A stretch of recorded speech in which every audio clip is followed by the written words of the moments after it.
Hello everyone, this is Sam Quach coming to you live at Down Under Radio on the Health and Lifestyle Talk Show. What a great lineup we have, Yen. Yeah, I'm so excited. Yeah, we have some exciting news. We've got Kevin Lamb from Sydney West Riders Racing. Yep. Booked in for the 4th of April at 2 p.m. Yeah, he's amazing. He's only 22 now, I think. 22 only. And yeah, and he has over almost 3,000 followers there. 1,000, yeah. And it's Sydney West Riders, so he started his own little ride, so they ride every Wednesday. And all of a sudden it became quite big. He had a group of 10, then a group of 20, then it grew to hundreds. Yeah. And they've done a few different charity runs. So, and it's really safe. So there will be always a person at the front, a middle, and then you just follow the people with the jackets. Race. Yeah, they did charity rides and raise money for charities. Yeah. Wow. And now he's got his own team, so race team as well. So it's right. really exciting. So we're going to hear all about early it. 20s. Yeah, and he's also a young political candidate as well. So we also got an owner of a restaurant chain. I won't mention the name yet, so I'll be meeting up with her next week. And also you're on a fast again, Yen. Yes, my fast starts today. The juice fast, or are you doing a complete water fast? So I'm doing a juice fast. My friend did a 15-day water fast just instantly. Mm-hmm. I said, "How do you do that?" He goes, "Yeah, you just have water for 15 that's days." Crazy. Yeah, I can't do that. I've been really on juice difficult. fast, but water fast is just crazy. Yeah, so I'm doing 38 days, and I'll just complete my fast a day or two before my 40th birthday. 30th of April, which is really exciting. I know. Wow, you're amazing, Yen. That's pretty strong. Such a international woman, strong. Yeah, it really actually had me profoundly respect myself with regard to how strong and what it takes and things like that. You go on a real emotional journey. Yeah. But we'll do a whole segment on fasting and bring in people that juice awesome. And create the fast for people and run them and things like that. And we'll have guests so that everyone can listen to it. Yeah. Well, awesome. We also have tickets for the NRL, Rabbitohs versus Roosters. Yay! Tonight. So we got 4 free tickets. Awesome. So anybody like to obtain these tickets, please give us a call or give us a comment on our Facebook page at the Health and Lifestyle Talk Show plus Talking Deep. But today we are joined with our special guest, one of your friends, Yen. Yes, Simon Whitefeather. Whitefeather. Oh, I feel special. Thank you. Yeah, well, I don't know. I thought it was a nickname, but it was actually your surname. Yeah, well, it's not the name I was born with, but that's maybe a story for another time. Yeah, or it could be now. I don't know. It's up to you. Well, Simon is a life coach who believes in people living their dreams. He spent 21 years raising a son, and then he set out to prove that anyone can live their life they imagine. In 2016, he went to Bali for the weekend, and he ended up staying there for a whole year. And to interview Simon Whitefeather today, we have Yen. And over to you, Yen. Hi, everyone. So glad you can join us. I'm really excited to introduce you to Simon Whitefeather and hear his whole story about how he created his current lifestyle and see how we can really be inspired and maybe follow in his footsteps in a way and create the life that we really dream about. Okay, Simon, let's talk a little bit about how it all first began. Do you want to tell us a little bit about how you grew up and what it was like for you before all of this? Sure. So I guess it was best described as a life of not fulfilling my dreams.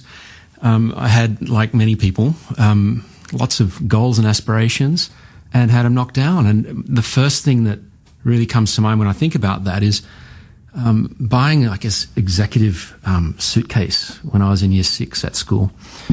And like, it was probably plastic if I think about it, you know, and it had this red velour casing inside. And my brother said to me, Simon, don't buy that. Don't buy that. Buy the Tiger sports bag.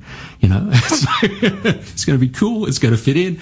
You know, it's going to go a lot better. He saw the future. I didn't. Anyway, I bought the executive bag and I took it to school and I put it on my desk and I flipped it open and I had my pens in there, you know, and I had this future of, you know, of abundance in my mind as in year 6. And it was like, very quickly, knocked down by the locals who just called me Mr. Executive.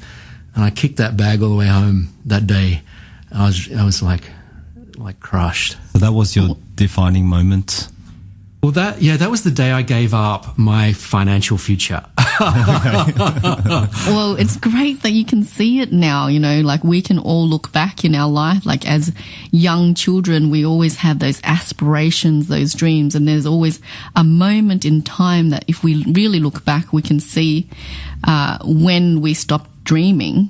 And then when you find that moment in time, you really have a choice now and see the decision that you made, and you have a choice whether you want to create something new or, you know, where the heartbreak is, and you can really actually do something about it. So what did you see to do, Simon?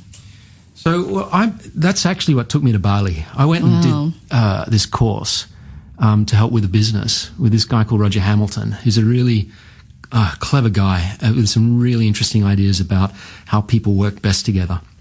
And I won this part scholarship to go there based on International Dream Day, which I'd created out of a project at Landmark called the Self-Expression and Leadership Program.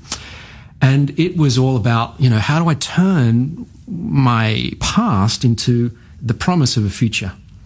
And so for me, it was like inspiring other people to go after what was important to them. What are your dreams? What is it that you really want to do? Because it's different for all of us, right? So for me, you know, that buried dream was in my subconscious, and I went there and I did this course with Roger Hamilton. And he reviewed my business and he said to me, Simon, you don't have a business, you have an expensive hobby. Oh, wow. Yeah, it wasn't very encouraging. But I'm kind of like a dog with a bone when I've got something to do. And so, you know, for me, that was just bait. And that was a bone. And I was like, I'm not letting go of that. You don't get away with this. I'm sticking around and I'm going to make this happen. So I ended up working for that guy and telling people about his programs, and won the right after a year of doing sales calls and work that wasn't all that interesting to me. I got over to Bali for the weekend for one of his top-notch programs. So he had people flying in from all over the world with really successful businesses. And I was dead scared, to be honest. I didn't want to go because my opinion of myself was I'm not successful like those people. I'm not able to, you know, what are they going to be like? They'll laugh at me, they'll reject me, whatever, right? So I get over there, and on the contrary, I was in a room with maybe 200 people, and there was not a whiff of ego in the room. It was like balanced, successful millionaires, often, who were there with an interest in you, and they're in an interest in how they could collaborate without a sense of I'm better than you, which we tend to associate with money, you know, which I guess is why those kids tried to laugh me down when I was in 6th class. It's like there's this very Australian thing where you keep everything level. We're all the tall poppy syndrome. The tall poppy syndrome. Yeah. Pretty prevalent in Australia. Yeah. Is it? Well, isn't it? And it doesn't suck. Yeah. So Should Simon, be lifting each other up, you know, instead of trying to chop each other down. Absolutely. Yeah. Yeah. So we should elaborate a little bit on the tall poppy syndrome while we're talking about this. And then what we want to do is go back to Simon with regard to being over in Bali. And we do want to later on talk about your International Dream Day and what's happened with that as well. So so the tall poppy syndrome that you're talking about is actually started in the convict times. Okay. So it's an ingrained culture that only Australia has. No other country has it. So in the US, if you want to shine, everyone will be like, yeah, we'll help you to shine. Yeah. And if you want attention, everyone will give you attention, and they love it, and everyone's behind you with it. But in Australia, what happened was everyone was convicts, and we were chained in a row of 10. Everybody becomes a mate. Yes, in Australia, everyone's a mate and inmate. Yeah. So there's all of us. They're chained in a row of 10. Okay, so now one person will always want to try and escape, and what happens is, in other countries, if that happened, then you'll just punish the person that's trying to escape. But they didn't do that with Australians, with the convicts. What they did was, if there's a person that tried to escape, they will punish and whip the other 9. So what we had to do as a culture for many, many, many years is we had to pull down and stop the people that were wanting to escape, to excel, to succeed, or to be better or louder. So everyone else, the majority, will pull you down. So in Australia, But it seems like in Australia, everyone seems supportive of each other. So we go for the underdogs. So the ones that are are struggling. So if you look like you're successful, then we need to pull you down.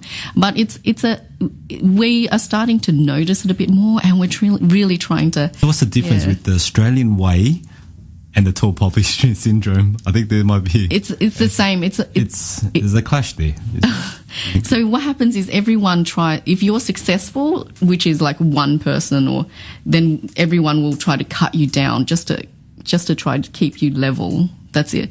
But if you are not successful, then we'll support the not successful people. Yeah, so that's the tall poppy syndrome. Yeah. Do you think it goes on in other countries as well? No, it doesn't at all. Doesn't? No, only here. There's a really interesting addition to that is in the Australians convicts far outnumbered all the redcoats. Yeah, the British soldiers. So it was a deliberate mind manipulation to control the population. That's right. And it was like cellmate 1, cellmate 2, no names. And that got shortened to mate. But you got to kind of love that Australianness, to take what is seemingly a bad thing and turn it into a good thing. So all of a sudden, I'm mate. It's fantastic. Yeah. Well, we're just going to take a little quick break, and we'll be back with Simon Whitefeather. All right, we're back at the Health and Lifestyle Talk Show. We're talking about the tall poppy syndrome. Let's just not do it, guys, as Australians. Yeah. It's in the culture, but what we can do is when we're starting to cut someone down, we'll be like, oh no, let's help him shine. Yes, let's just give each other a lending hand, eh? Yeah. Okay, where are we up to in let's talk, Bali? Yeah, let's talk a little bit more about Simon and your experience in Bali and what had you stay. And then a little bit after that, we'll talk about your Dream Day project. Okay, so I think I was talking about being at that conference, and Roger just said one thing, if I can just talk about that. He just said, basically, just out of the blue at the start of the second day, he said, if you will start to live the life you imagine, you could be living that life inside of 7 days. And I'm like, are you kidding me? And I'm looking around the room to see who actually heard that. And it was like, it went over a lot of people's heads, and it just like hit me like a freight train. Wow, it's hitting me like a freight train right now. What about you, Sam? Totally. I got goosebumps, haven't you? Wow. Say that line again so our listeners can hear. Yeah, it can shoot past you. He said, if you will start to live the life you imagine, you can be living that life inside of 7 days. Right. And I'm like, wow, I'm going to take that on. So I went home from that conference, and a friend of mine actually gave me a villa to live in right next to the beach. And so every morning I'd get up before the dawn, because I was still on Sydney time, which was like, I don't know, 8 o'clock there is 5 o'clock in the morning in Bali. And I'd like be awake, so like, oh, what am I going to do? So I'll go for a walk. So I'd get up and I'd walk on the beach and the sun would rise out of the ocean. Unbelievable colour. You're like, you know, I know you guys have been to Vietnam, it's probably the same, but this blazing orange ball comes out of the ocean. And it's just magic. And I'd walk, 7 miles up the beach and have coffee at my favourite cafe and then walk home, do a little bit of writing, and then get on my motor scooter and go riding around the island exploring. And that became, that was the vision for my life. And I was like, after about a week, I'm thinking, well, I don't want this to end. I don't want to go home. And I'm like, well, what am I going to have to do that? So how did you organise all of that to be able to stay? Well, I started looking at it and was like, well, my son's just had his 21st birthday and it was like, you know, terrific. I'd co-parented him with my ex-wife and we'd done our job. We'd raised this wonderful young man and he had this terrific, girlfriend that every parent dreamed of. Like, she reads books and she's intelligent and I know that was my dream. She's anyway. good. She's good and she's good to him. She can take care of him. And so he's happy. I don't need to be there. So I'm like, well, what else? Okay, well, I've been bankrupt. I've been bankrupt out of 2 businesses. So they won't let me leave the country. So there's a conversation to have there. I got a dog here in Sydney. I need to organise that. But other than that, really, I don't need to necessarily go back. So I started with that as as a backdrop, if you like, or as an intention. I don't know if you guys talk about intention, the power of intention. But with that as an intention, I could then start to look for what actions can I take that's in line with staying, basically. Yeah. So did you organise all of that and then you could stay for a whole year? So yeah, I had some conversations with people and worked it out. But the thing, it's not just magic. It's not like you have an intention and then things work out. You actually have to do what comes into your mind and probably do it fairly quickly.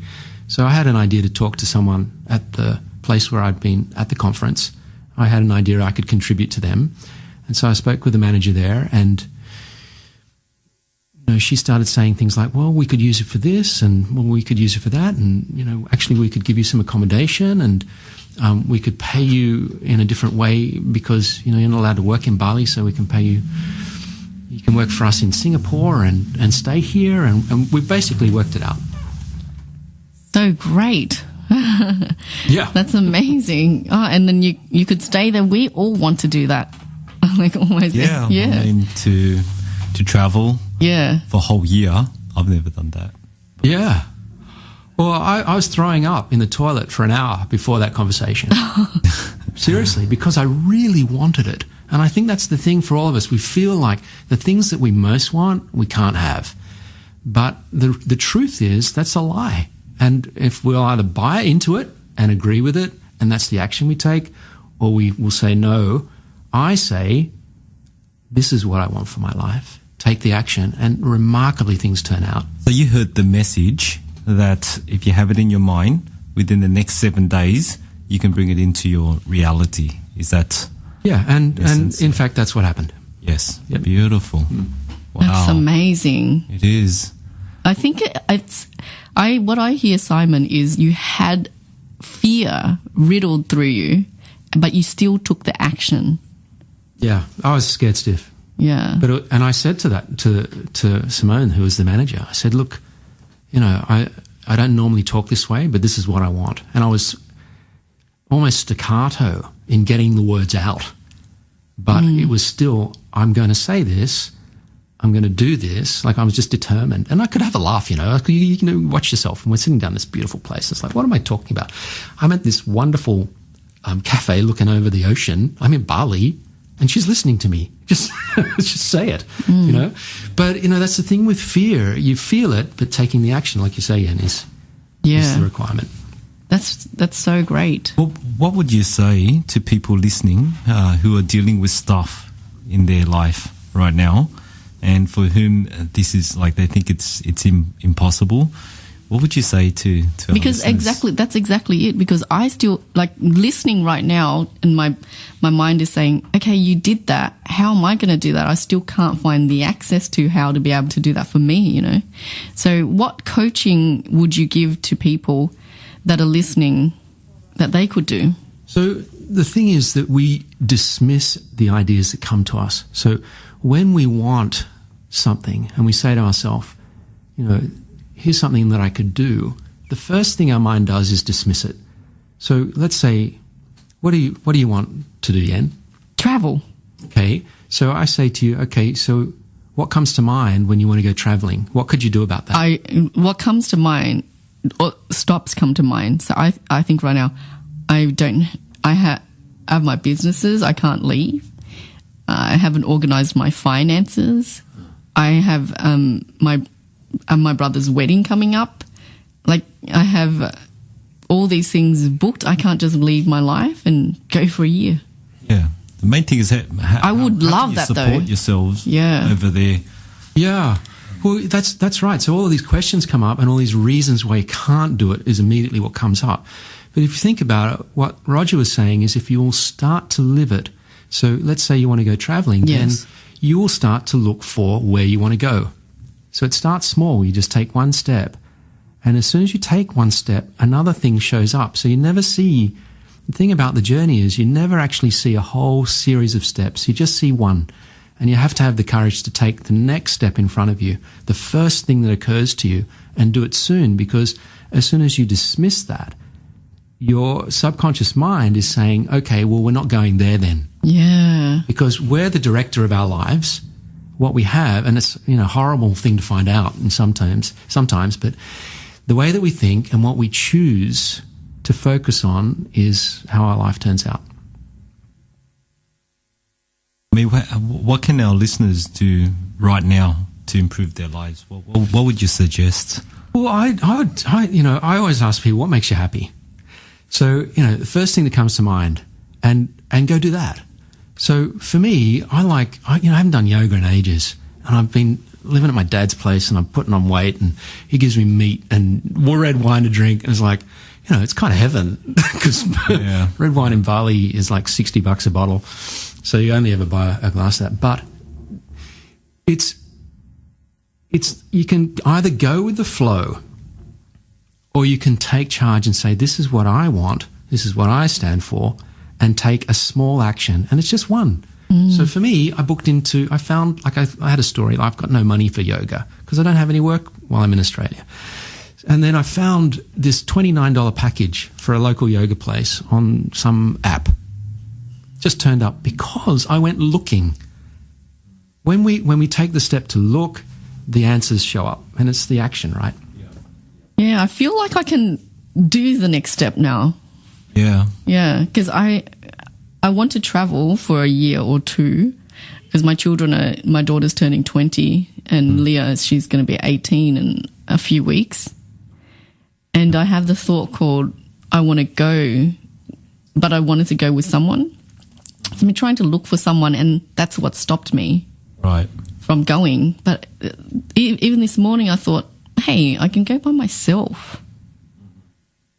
But then I still, in my mind goes, but you have all these businesses and work, and you've got to make money. Take it from Simon, just take the first step. Yeah, well, someone will turn up. As soon as you're going, that person will turn up. But we think, we've got to find the person first. Yeah. No, we've got to take the first step that comes to our own mind, because it's like, our minds are connected to the solutions we're looking for.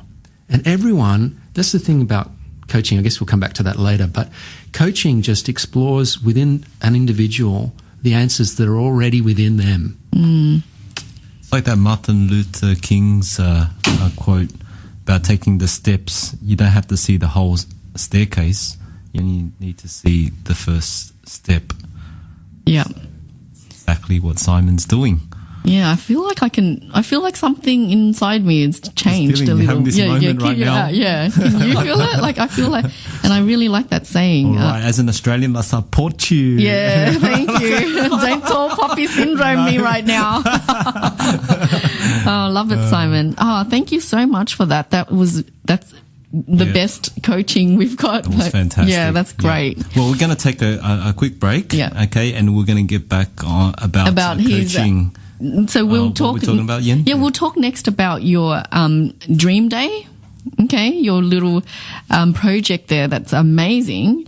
And then we'll talk about how Simon is a coach as well, an amazing coach, and his results and things like that. That's really exciting. That was really awesome. Yeah. Okay, so we'll be back right after this track by AHA, Take Me On. All right, welcome back. We have Simon Whitefeather and Yen Cleary. Yen Cleary, the hypnotherapist. And we're talking about, we're up to coaching. Yep. Yeah. We're up to coaching. So let's talk a little bit more now about your past, Simon. Okay, how it was for you, and how you get to be an amazing coach. I know that you coach me all the time, and you see right down to the core of what I'm dealing with very quickly, and then you have me see something about myself, and then I can go to do things. You know, it just is really amazing how your listening is really pristine, and you hear things that I'm not saying that I'm really stuck with. Okay, so why don't we talk a little bit about how life was for you before becoming such a world-renowned coach? World-renowned. Well, thank you. I know that's true, but I think really for everybody, you know, I'm not so comfortable talking about myself, but for in common, what we have as people is that the things that we deal with in life are our greatest gift. Yeah. So for me, there was sort of a sense of isolation when I was a kid. You know, I wasn't touched, I wasn't really talked to, or if I was talked to, it was in this sort of Australian, yeah, everything's fine, slap on the back kind of, football kind of, thing, which is not a bad thing. It has its place, but it can be a kind of an empty, lonely kind of a place if you're somebody like me who's not necessarily great at football. I remember we used to turn up, and this is probably an aside. You're gonna have to. No, that's fine. We really want to get to know how it was for you growing up, and your life before being a coach. Gotcha. So, I remember being in my first year at high school, and we'd turn up to play football against people, and there was fully grown men coming out of cars, I swear, just to play against these massive Lebanese blokes, with legs like trees, and we're like, oh, good God, we're going to tackle this bloke. How are we going to, just get out of here alive? And that was Australia. I was born in 65, so I don't know, work it out. In the 70s, good God, I must be old. Anyway, so that was this sort of limiting, feeling of not being enough. I don't fit in. I'm not. Where, and a question, where do I fit? Which I guess most people have, right? Yes, everyone has that. Yeah, so what happened next? So then I got a reprieve. My family upped and left and moved to England when I was 14. So I ended up in this, I'd been in an all-boys school, which is like hell for a young man. For me anyway. And I got to this co-ed school in Cambridgeshire in the UK. And let's just say that the girls there weren't shy. And I was like, oh, God, out of the frying pan into the fire, right? I went from a boys' school to a co-ed as Did well. You? It's like, right. Yeah, there's girls. There's girls in the school. Yeah, and it's kind of nice. But I don't know. For me, I thought I want to be a tough guy. I want to actually change my persona. Here's a chance to be different, I'm sick of being railroaded, run over by all these Lebanese guys. Maybe here I can be some sort of strong Australian bloke. So I turn up, and I'm waiting for my moment to define myself. And there's this moment that I don't know if I want to share. Anyway, I'm going to share. So there's this moment where there's this girl in a year, she's year 8, right? Second year of high school. And the teacher says, you spit out your chewing gum. And I'm, got my one-liner lined up, and I say, yeah, and your false teeth. Perfectly timed, right? It's like this beautiful bit of comic timing. Uh-huh. Anyway, it turns out this girl had a complete set of false teeth. Oh, no. And the whole class hated me. Oh, I was like, I had nowhere to go. So what did you think of, what did you decide, looking back, what did you decide about life in the world when that happened? So there I am again at rock bottom. And it's like, okay, well, So that seems like a bad thing, but for me, it gave me the space to be who I am, which is someone who's not at the front, who's not in the limelight, but sits back and listens and observes. And I'm much more comfortable doing that. Yeah, you are, and you're always really great as empowering others to do what it is that they dream to do. Yeah. So there's this journey between then, right, of a long period of time where I get to accept that in myself. And that's the same journey for all of us. It's how do I come to terms with just accepting who I am, accepting my circumstance, seeing the next step, which I was talking about earlier, that takes us towards what it is that we want. Yeah. Well. And maybe giving up looking good, which is hard for all of us, you know. So you're a coach, Simon. Is that you do that on your own? You freelance yourself as a coach, or do you work for a company? What?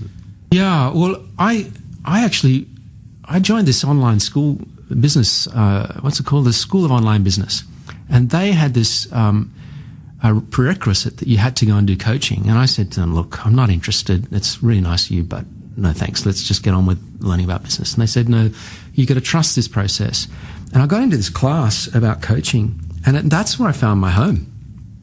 It was the most authentic, open conversation about what is the answer to your questions for you personally. That's not making sense, but it's like every other course I've ever done in personal development, there's some sort of advice going on. I know what's right for you. But the purest form of a coaching conversation is, I don't know, or even if I think I do, I'm going to be quiet and allow you to find out your own solution to this scenario. Whatever it is you're looking for, the answer is there with you. It's yours. It's inside of you. You're the expert on you. So that and the most extraordinary supportive teacher and environment to learn in had me go, wow, this is me. I want more of this. And I was good at it. You know, I was like, oh, this feels good. I get in, and it's obvious to me, you know, this is the question to ask right now. So I'd ask it, and people would say, wow, that was helpful. So for me, it's only now looking back that I can see all of those moments that took me out of, you know, grandstand moments, which is not who I really am, back to listening and interpreting is the guidance I needed to be who I really am and to live your destiny, if you like to look at it that way.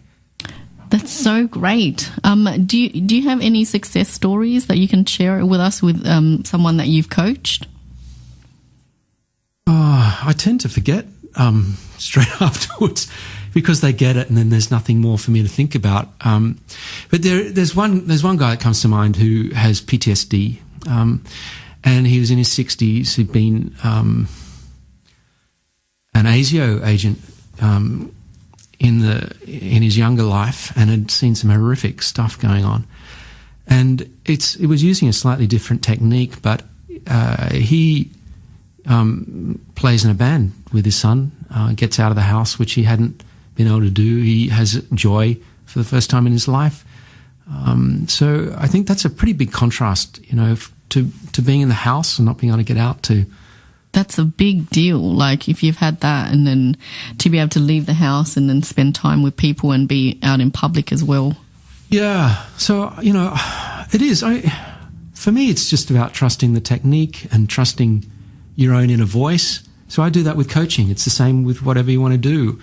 So I don't really look at myself as a great coach because for me, it's just getting out of the way, really. If I can get myself out of the way and hear what the question is to ask and ask that question and facilitate them finding their own answer, you know, it's real gold. And it sounds like it comes so naturally to you. Well, I think because I really wasn't listened to when I was growing up. Oh, right, yeah. So, like, I still feel like that. I'm home staying with my folks. And, you know, I said to the other day to Dad, will you just listen to me? And I was like, you know, he's a terrific man, you know, a really extraordinary support. But, you know, it doesn't seem to go in. So I, you know, when I found this sort of thing of listening and being heard. It's like, wow, that is gold. Wow. So since you're not listened to at home, that's what happened all this time growing up. Now you can give people the access of how they can know what they want by you listening to them. Yeah. Yeah. And we do all have the answers within us. And it's just like so many things that happen, disappointment. Get out of your own way, isn't it? That's the main thing. Because we all want to achieve, our goals. But it's ourselves that keeps, blocking. So we're being our own tall poppy syndrome. That's so true. That's so true. So stop doing it to yourself.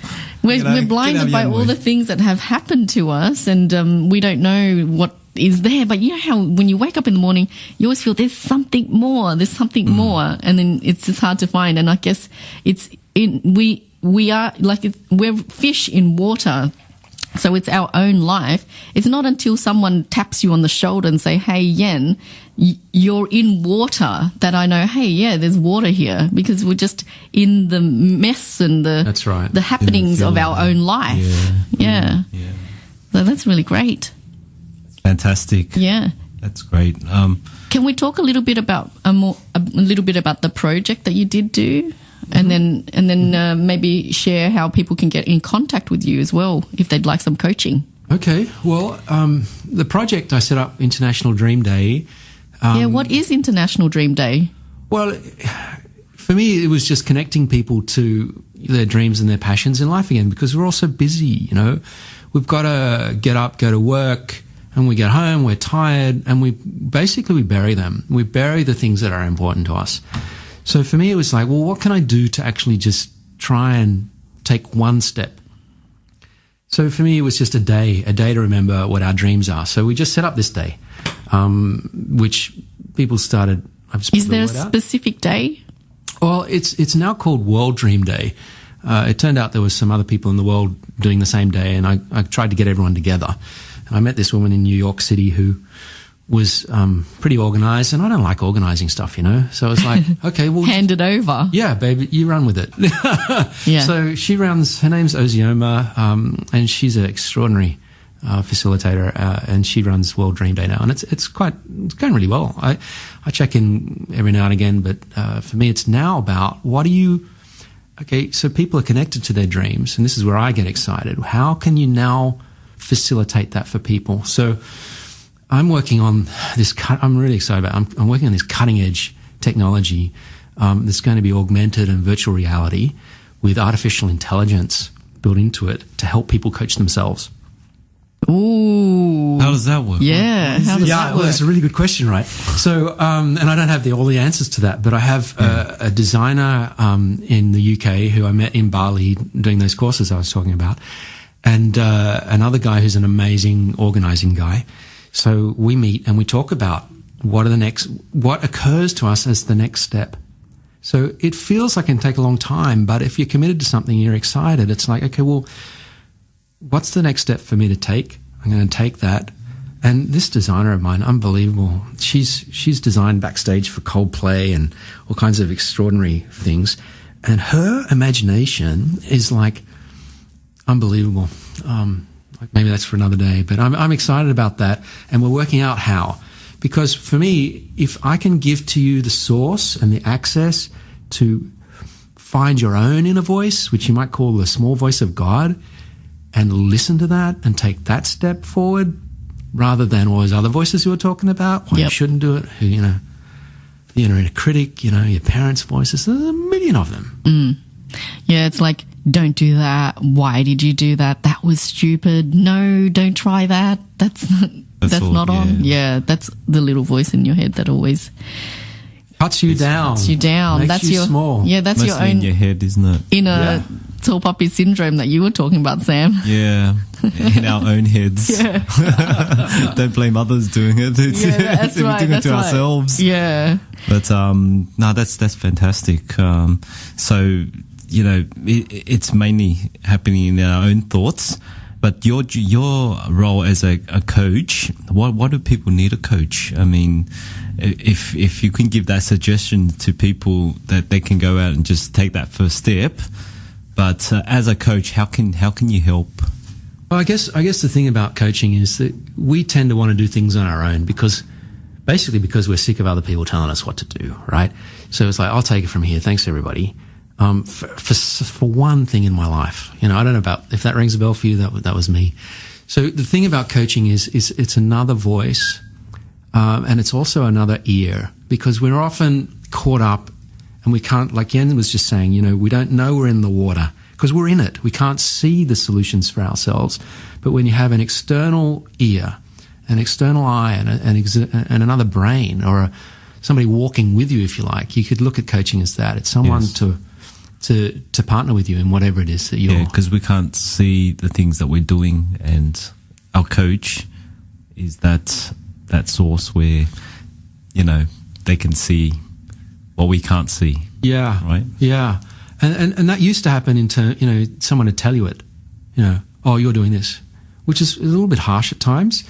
But if you get to the conversation where it's like, well, I love this about coaching, is you ask a question. It's like batting it back to somebody. It's just having the right question to ask, and it just shows up. Yeah. Yeah.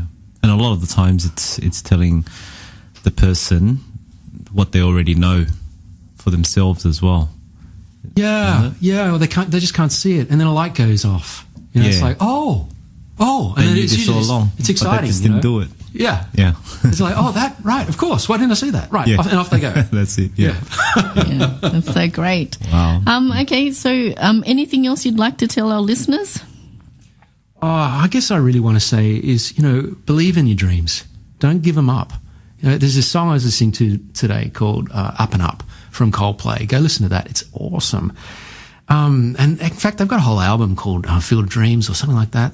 There's some really great songs on it, which you need to put yourself into a good mode. You need people around you who will support you in what it is that you want to do. You've got to listen to things that lift you up. So listen to Up and Up. Okay. Any wise words you'd like to share with us right now? I'd love it. Drink coffee? I don't know. Gonna have one after this. That's for sure. I don't know if that's very wise. It's not an unhealthy program, I know. Coffee works wonders, doesn't it? I had one coffee a day when I was in corporate, and I would have two because 3:30itis. Oh, I had the ones that don't have the 3:30itis. But when I decided to quit coffee, I was only one coffee a day, every day one coffee. Yeah. I had a migraine for 4 days. Really? I had to hold my head and There's a press withdrawal. on. That cannot be good for you. Yeah. And there was a study they did with for 10 years. Two women, one drinking coffee, the other one no coffee.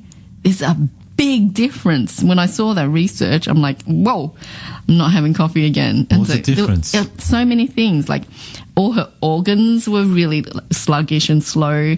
She had wrinkles, and for me, I'm very interested in slowing down the aging, like wrinkles anyway.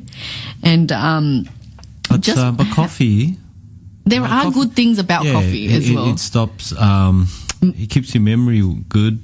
Yeah, there are good things too, but you can research for anything. You can research to prove it good. You can research to prove it bad. You can any kind of research. But I saw this research. I'm like, I'm very interested in just not looking that way. Yeah, and obviously there are big differences between a coffee drinker and not. Yeah. But sorry to digress and go back to... Oh, not at all.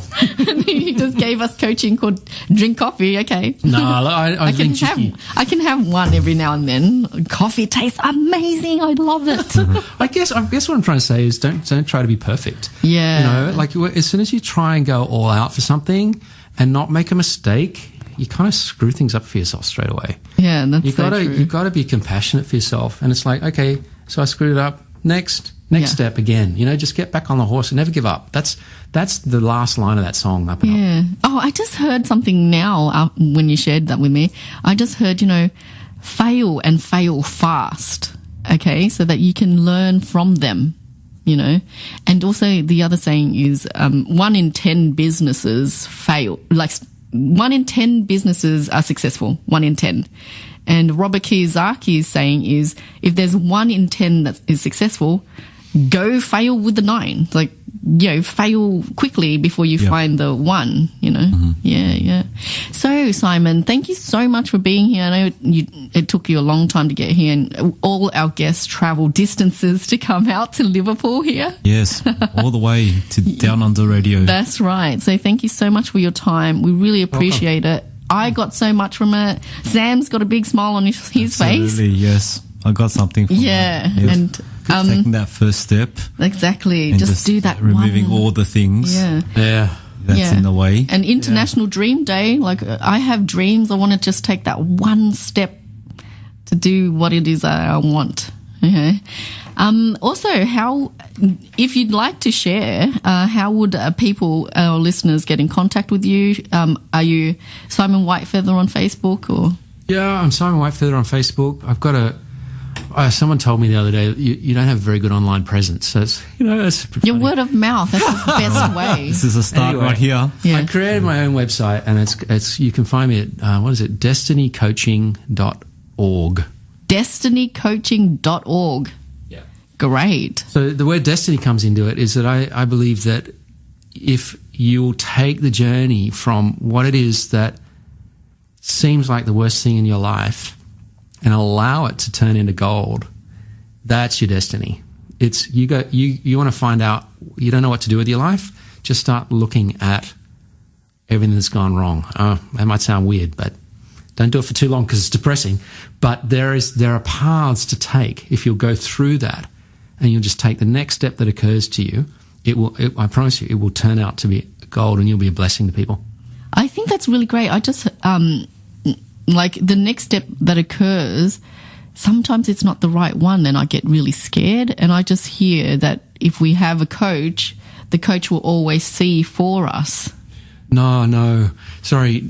You've got to trust that it's the right one. Oh, right. Really? I can't tell you. Yeah. I'm scared to follow my own thoughts. But I can listen. Like I've heard you talk about things you wanted to do before. Yeah. And when you started talking about International Women the other day, what I heard was excitement, and what I heard was relish, like a sense of, I could tell this is what you really wanted. So maybe yes or no. Yeah. Well, we'll give you some live coaching right here. Yeah, thank you.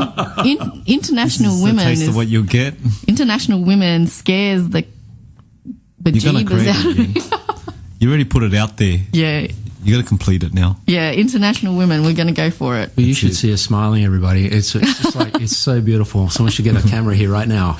And that's the thing. When you really want something, it lights you up, It really scares me. But yeah, we'll definitely go through. It has a lot of legwork and a lot of promotion, a lot of background work, foundation work, but I'm very excited for it. And Simon's been helping me with International Women as well. So thank you so much, Simon. You're one of the best coaches I've ever had. Oh, love you. Okay. Yeah. Fantastic. It was real pleasure welcome. hearing you speak as well. And that's it for today's segment. Yeah. On the Health and Lifestyle Talk Show. What's next week? And next week, we have another of your guests. Is that right, Yen? Oh, I thought Holy Basil. Oh, no, I'll be meeting up with her. Oh, and then great. Okay. Yeah, so the next we'll one... find a time. Yeah, the next one will be Kevin Lamb. Kevin Lamb is on Tuesday the 4th Yep, Tuesday of the 4th. April for Sydney West Riders Racing. And no worries, we'll find something for next week. Oh, I have heaps of exciting things lined up. So Absolutely. And so we'll bring you the latest. Yeah. And so what I've got lined up, and I haven't really got the dates exactly yet, but we've got Lynn Quatch, so she'll come in for acupuncture and all the new ways of doing acupuncture that she has. We've got shares, so someone sharing with us how to be successful with regard to shares. We've got another gentleman for OneCoin and his business in OneCoin. He was a masseuse, and now he is not working anymore. He sees some clients just for fun, and he is really successful with that. So it's really exciting. Got heaps lined up for everyone. Awesome, fantastic. Well, it's been a great show today. I really enjoyed that. Thank you, Simon. Welcome. Thank you, Simon, for coming on, and we'll see you all next week on another edition of the Health and Lifestyle Talk Show. So have a lovely day, everyone. Thank you. See you later. Bye for now. Bye.